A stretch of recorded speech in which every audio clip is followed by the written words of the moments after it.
Información precisa, completa, veraz, objetiva e independiente. Directo a tu pantalla.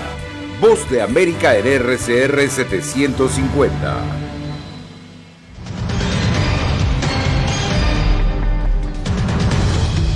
Programa migratorio de Estados Unidos para venezolanos comienza a recibir solicitudes. Les contamos los requisitos. Regresarnos. Cerca de 10,000 venezolanos decidieron no cruzar la selva del Darién debido a las últimas medidas migratorias. Además, el presidente Biden ofrece una ley para proteger el aborto si los demócratas retienen control del Congreso. Vimos que el río se nos estaba metiendo hacia este callejón. Y las intensas lluvias causan muertes y cuantiosos daños materiales en el norte de Venezuela.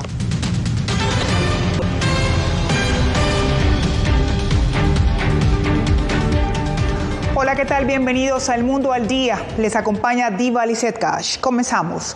Este martes, Estados Unidos comenzó a recibir solicitudes para el proceso migratorio a venezolanos y para ampliar esta información nos conectamos con José Pernalete, a quien expertos le han dicho que el procedimiento luce complejo y los 24,000 cupos insuficientes. Escuchamos a José Pernalete en vivo y en directo.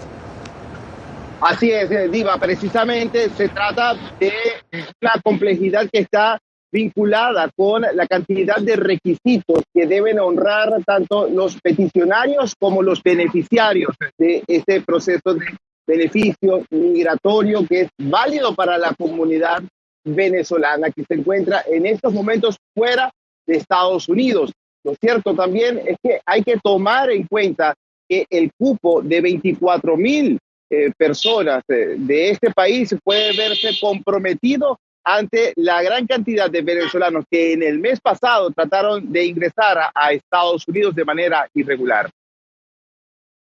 Luis. Finalmente, el Servicio de Inmigración y Ciudadanía de Estados Unidos activó la recepción digital de solicitudes para el proceso migratorio a favor de los venezolanos, anunciado la semana pasada. Un beneficio que puede ser otorgado a ciudadanos de ese país sudamericano que tengan pasaporte vigente, dinero para pagar el viaje aéreo a Estados Unidos, verificación de sus datos de seguridad, que no tengan doble nacionalidad y no haber cruzado la frontera de manera ilegal en México o Panamá. Tienen que aplicar desde Venezuela o un tercer país, pero del que no tengan un beneficio migratorio. Otro de los requisitos más importantes es contar con una persona que se haga responsable de ese ciudadano en Estados Unidos, quien deberá firmar una declaración jurada asumiendo este compromiso financiero. Van a tener que ayudarlos económicamente en los Estados Unidos. Entonces, por lo menos esas 24,000 personas que entren con el parol no van a ser elegibles para ayudas públicas porque tienen ese affidavit of support. Para la ONG Alianza Venezolano-Americana se trata de un proceso novedoso que va a favorecer a miles de venezolanos, pero sugiere que el cupo sea ampliado. Y eso lo hemos conversado con el Departamento de Homeland Security y USCIS. Y se lo hemos manifestado. Entendamos que en septiembre entraron 33,000 venezolanos por la frontera. Está claro que 24,000 pues no es suficiente y ellos lo que nos dijeron fue que esto era un punto de comienzo y que estarían evaluando el programa para incrementarlo. Otro de los requisitos es que ningún venezolano que ha sido deportado puede calificar para este beneficio. Por cierto, no se descarta que en las próximas horas o en los próximos días pueda colapsar debido a la alta demanda de esta página. Viva. Gracias a José Pernalete. Y usted recuerde que los detalles de este proceso de inscripción los puede volver a ver en vozdeamerica.com ya mismo. Si tiene su celular a la mano, escanee el código que ve en pantalla para ir directamente a nuestro portal digital. Y pasamos a Colombia porque más de 10,000 migrantes venezolanos decidieron retornar y no cruzar la selva del Darién camino hacia Estados Unidos. Yair Díaz visitó la zona y nos explica. Regresarnos, porque digamos ya uno internarse en esa selva ya es peligroso, ¿ves? Yo voy con mi hijo y con mi señora también. Lo mejor es regresarnos donde digamos tuvimos algún momento, algún acobijo. Miguel Andrade es un venezolano que buscaba llegar a Estados Unidos desde Necoclí, municipio al norte de Colombia, y paso obligatorio para las decenas de migrantes que quieren cruzar el tapón del Darién. Desde este lugar planea regresar a Perú, de donde partió, luego del anuncio de la política migratoria del gobierno de Joe Biden. Venimos de distintos lugares, son historias distintas, pero todos íbamos con la misma meta. El embajador de Estados Unidos en Colombia, Francisco Palmieri, visitó este municipio del Golfo de Urabá en medio de la descongestión ocasionada por el regreso de los migrantes a sus lugares de origen. El camino desde Necoclí hacia los Estados Unidos es bastante peligroso y queremos advertir a esa gente que no se comience ese viaje. Ante el nuevo escenario, los migrantes venezolanos hacen un llamado al gobierno de los Estados Unidos. Nosotros hemos dejado todo atrás para seguir adelante, para guerrear, y de repente, ¡pum!, se nos cortó todo de fuerte. En el municipio continúan algunos pocos migrantes venezolanos mientras consiguen el dinero para poder retornar a Venezuela o los países que abandonaron. Jair Díaz, Voz de América, Necoclí, Colombia. Y vamos a Nueva York, porque ante el descenso de la temperatura, migrantes recién llegados a esa ciudad se enfrentan a largas filas para conseguir ropa y calzado de invierno. Ángela González nos muestra. Comenzó a bajar la temperatura y muchos migrantes recién llegados a la ciudad de Nueva York vivirán su primer invierno. Un grupo numeroso se acercó a esta iglesia de Manhattan para recibir donaciones de ropa. Sin embargo, hoy no pudimos agarrar nada, ni zapatitos, ni nada para él, y hay mucho frío, nada manos heladas. Filas interminables desde muy temprano daban cuenta de la necesidad de artículos básicos para vestir, pues muchos llegaron hasta en sandalias y muy poco abrigados. Hoy me tocó desde las 7 de la mañana hasta esta hora, no he comido, no hay nada por estar pendiente de hacer la fila para poder conseguir algo para el frío que me tuviera. Los zapatos que conseguí, mira, me quedan muy apretados, me los tuve que poner así, no tengo zapatos. Voluntarios en la iglesia no se daban abasto. Venga, le muestro el teléfono. Tenemos como 200, 300 personas, creo, allá afuera, y más las que han salido como unas 400 personas, creo, no sé. Pero lo que sí sabré decir es que hay mucha necesidad. E hicieron un llamado a la comunidad para seguir donando abrigos de todas las tallas. Pantalones, boxer, abrigos, zapatos, de todo, mire. Se calcula que cerca de 19.000 migrantes han arribado a las ciudades de mayo.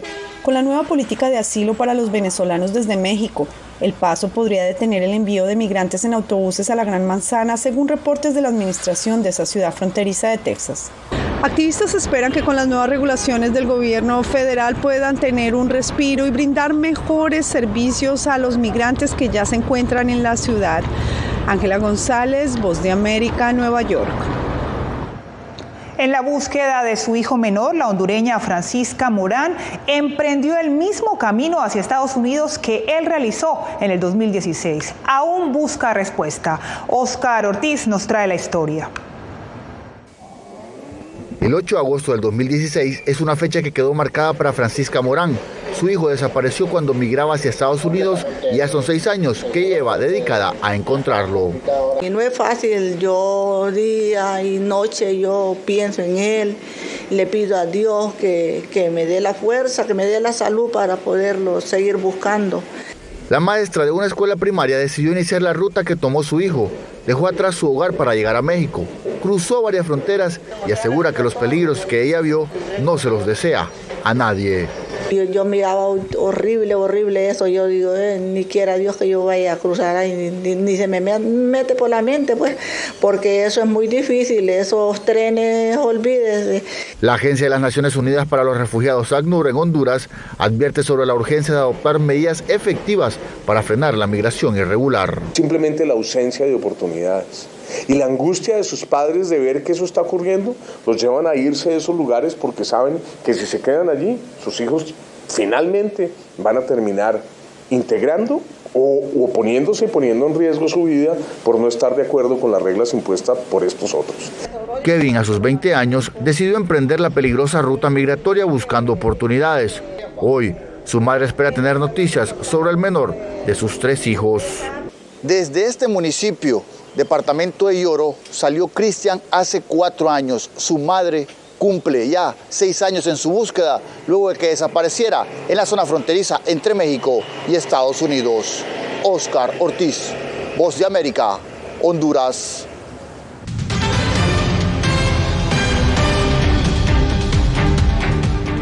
Este martes, el presidente Joe Biden anunció un proyecto de ley para proteger el derecho al aborto en Estados Unidos, revocado recientemente por la Corte Suprema. Jacopo Luxi nos tiene más detalles desde la Casa Blanca. Hacemos conexión con Jacopo. Jacopo, ¿por qué el presidente habla ahora sobre el aborto? Bueno, Diva, Joe Biden ha puesto como prioridad ahora el aborto porque a pesar que para los demócratas fue un mensaje relevante en los últimos meses, ahora las últimas encuestas nacionales revelaron que los ciudadanos, los votantes, prefieren temas como, por ejemplo, la inflación y los altos precios, mientras solo el 8% de los votantes cree que el aborto sea un tema importante en la boleta. Entonces ahora Joe Biden hizo un llamado a la nación y quiso poner otra vez al centro de la atención del país este tema, el tema del aborto. El presidente de Estados Unidos, Joe Biden, este martes volvió a hablar de un tema crucial para los demócratas, el derecho al aborto. Biden hizo la gran promesa de convertir inmediatamente en ley el derecho al aborto en Estados Unidos, si los demócratas mantienen la mayoría legislativa. Y cuando el Congreso lo apruebe, lo firmaré en enero, 50 años después de que Roe se decidiera por primera vez como la ley del país. Y juntos restauraremos el derecho a elegir para cada mujer y cada estado en Estados Unidos. Así que voten, tienen que salir a votar. Podemos hacer esto si votamos. Mirando las encuestas más recientes, los demócratas de Biden podrían perder el control de la Cámara de Representantes y posiblemente también del Senado en las elecciones de noviembre. Por eso el presidente trató de reunir al partido y a sus seguidores en torno al derecho al aborto, que fue severamente restringido por la decisión de la Corte Suprema hace casi 4 meses, dejando el tema en mano a cada estado. Tanto que Biden advirtió: si los republicanos se salen con la suya, con una prohibición nacional, importará dónde viven en Estados Unidos. Así que, déjeme ser muy claro, si tal proyecto de ley se aprobara en los próximos años, lo vetaría. No está claro cuán políticamente efectiva será la promesa de priorizar la defensa del aborto, porque serían necesarios 60 votos en el Senado para aprobar esa ley. Y frente a la previsión más positiva con los demócratas manteniendo el control de ambas cámaras, los demócratas aún no tendrían los votos suficientes. Biden ha expresado su apoyo para poner fin, Diva, al umbral de 60 votos para codificar el derecho al aborto, pero los senadores demócratas más moderados, Joe Manchin de Virginia del Oeste y Kristen Sinema de Arizona, siguen oponiéndose a esta exclusión. Gracias a Jacopo Luxi, en vivo desde la Casa Blanca. Y precisamente el equilibrio de poder y la futura dirección política de Estados Unidos serán decididos en las próximas elecciones de medio mandato, según los expertos. Stephanie Martínez nos explica qué está en juego exactamente. Las elecciones de medio término de 2022 se acercan rápidamente y varios estados ya se encuentran celebrando las primarias para así determinar qué candidato será nominado por su partido para un cargo electoral este noviembre. Este año entrarán en la contienda los 435 escaños de la Cámara de Representantes que se eligen cada 2 años, 35 del Senado que se eligen cada 6, 36 gobernadores y varios cargos locales. ¿Pero qué significa eso para la política del país? En términos sencillos, estos comicios son cruciales para el rumbo que tomará el país, ya que podrían cambiar el equilibrio de poder a nivel federal y estatal. A nivel federal, las elecciones de medio mandato determinarán si los demócratas conservan o pierden su frágil control sobre el Senado y la Cámara de Representantes de Estados Unidos. Eso significa que los candidatos que los votantes elijan el 8 de noviembre decidirán en gran medida si el presidente Joe Biden puede conseguir que se apruebe alguna nueva política o si los republicanos ganan la capacidad de bloquear la mayoría de las cosas que quiera hacer el mandatario. Las elecciones de medio término no solo decidirán qué partido controlará el Congreso de Estados Unidos. Según expertos, debido a la preocupación por la inflación, el equilibrio de poder en muchos estados también podría cambiar. Este año los votantes elegirán cargos clave a nivel estatal, como 36 gobernadores, secretarios de Estado y fiscales generales, además de miembros del Poder Legislativo. Los resultados trazarán la futura decisión política de estos estados, afectando decisiones en temas como el aborto, el derecho al voto y el COVID-19. Además, establecerán la dinámica de la campaña para las elecciones presidenciales de 2024. Stephanie Martínez, para La Voz de América. Por otra parte, nuevos bombardeos rusos dejan sin electricidad a Ucrania. El presidente Volodymyr Zelensky denunció en las últimas horas que las embestidas rusas desde el pasado 10 de octubre han destruido el 30% de las instalaciones eléctricas de la nación, mientras que Washington cuestionó a Teherán por el protagonismo que han adquirido los drones kamikaze de fabricación iraní con los que Moscú intensifica el conflicto. Los ataques alcanzaron una instalación de energía en Kiev y dañaron severamente la infraestructura en Dnipro en el este, Yarkiv en el noreste y Mykolaiv en el sur, según las autoridades locales.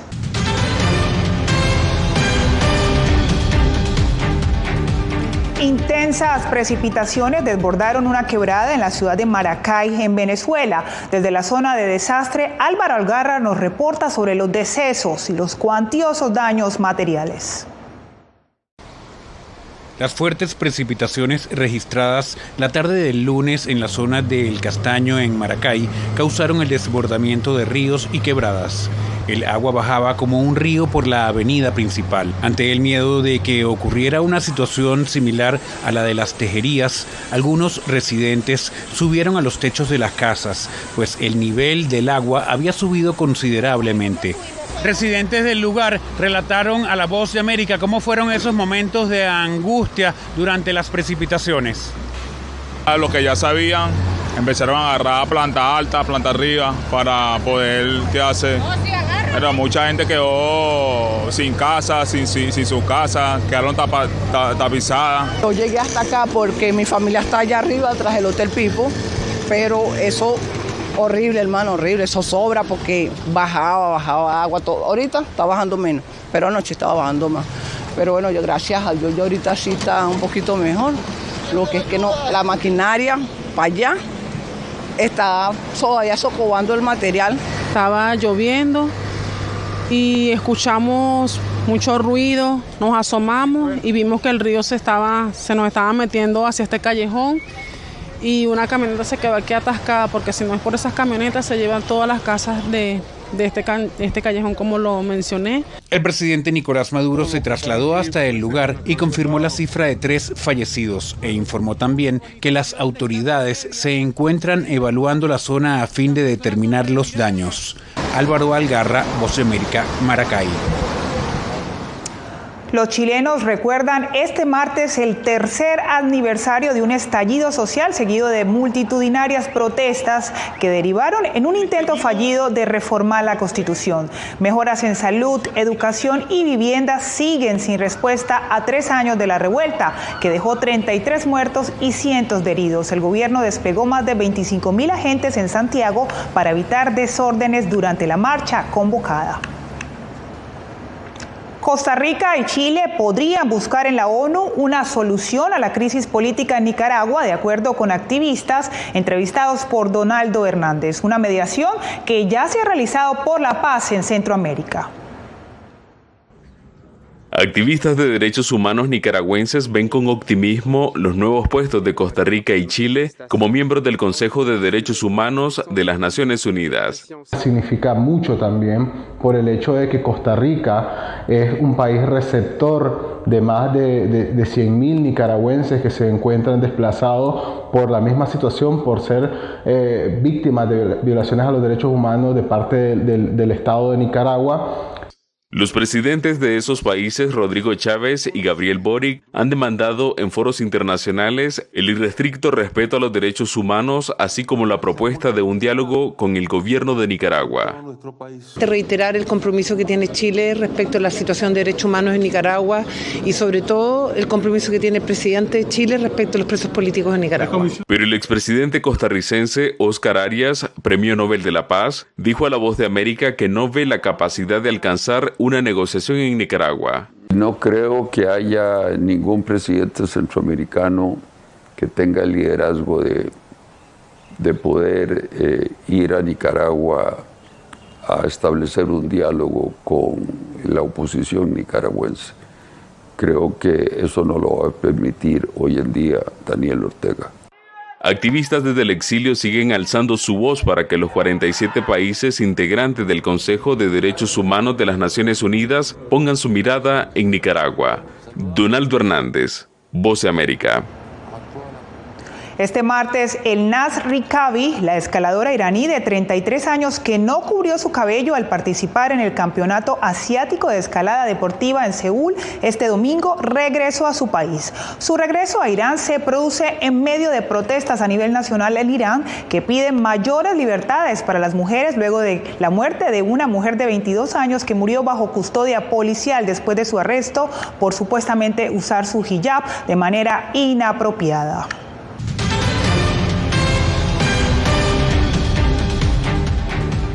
Granjeros mexicanos luchan por preservar el ahuatle, un caviar mexicano elaborado a partir de los huevos de un insecto conocido como la mosca de pájaro. Gustavo Cando nos muestra su cultivo y elaboración. Con sombrero, pantalones cortos, botas de goma y el agua del embalse hasta las pantorrillas, Juan Hernández es uno de los pocos granjeros que todavía cultivan y recolectan los diminutos huevos de un insecto acuático conocido como mosca de pájaro, para producir la versión mexicana del caviar. Hernández recolecta las ramas de pino dejadas la semana anterior, que son un ancla para encontrar esos embriones. Para mí significa más que nada tradición de lo que antes se alimentaron los antepasados. Orgullo porque antes era un alimento, o bueno, hasta hoy todavía es un alimento muy delicioso. Es un manjar para el que lo sabe comer. Mientras Hernández se encarga de recolectar los huevos, Gustavo Guerrero sirve el ahuatle en su restaurante ubicado en el distrito este de Iztapalapa. Una de las recetas favoritas de Guerrero es mezclar los huevos de mosca con pan rallado y unirlos con huevos para formar una croqueta que luego fríe y sirve con salsa de tomatillo verde, hojas de nopal y flores de calabaza, todos ingredientes prehispánicos. Cuentan las crónicas españolas que este platillo era servido en las mañanas a la corte de Moctezuma. Nosotros como iztapalapenses, que inclusive aquí se preparaba hace muchos años, estamos comprometidos en cuidar, rescatar y difundir este platillo. Este caviar mexicano corre el riesgo de desaparecer. Las generaciones más jóvenes no están familiarizadas con el plato y cada vez menos personas lo cosechan o lo venden en los mercados locales. El ahuatle se ha convertido en un plato gourmet para los ricos. 1 kilogramo de huevos puede venderse hasta en $50 por kilo. Gustavo Ocando Alex, Voz de América. El icónico trofeo de la Copa Mundial de Fútbol de la FIFA está en México. Por eso, en Mellehualco, Iztapalapa, un barrio popular ubicado a las afueras de la Ciudad de México, cientos de fanáticos hacen largas filas desde las 5 de la mañana esperando tomarse fotos junto al trofeo, que este año tiene un nuevo diseño del balón que se usará en Qatar. La Copa llegó este sábado a México, el primer país latinoamericano en recibirlo en su gira por 51 países. En México estará hasta el 20 de octubre, Brasil, Argentina, Uruguay y Ecuador, también Costa Rica, están en la lista. Y de esta manera llegamos al final del Mundo al Día. Les acompañó Diva Lizeth Cash.